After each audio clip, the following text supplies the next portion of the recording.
Hello guys, today I'm going to tell you about that XDOS token. Now before we start the video, let's share my legal disclaimer. This video is only for educational purpose. Do your own research for the investing. According to the website, XDOS originated from the primordial chaos of the X layer, born from the collective creative of meme enthusiasts and exchange cryptocurrency pioneers.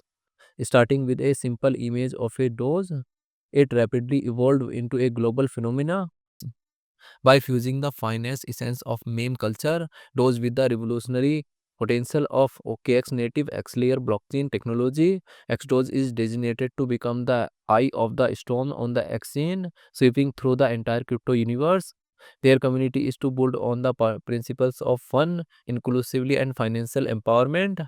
Anyone can join the XDOS movement regardless of their background or experiences with cryptocurrency. XDOS token total supply is 1 billion and circulating supply is also 1 billion XDOS token. XDOS token is listed on MEXC, BingX and other exchanges. If I share my opinion with you, then this project up to 65% chances is that it is a legit or good project. So guys, don't take my opinion as a financial advice. Do your own research for the investing. Thanks for watching.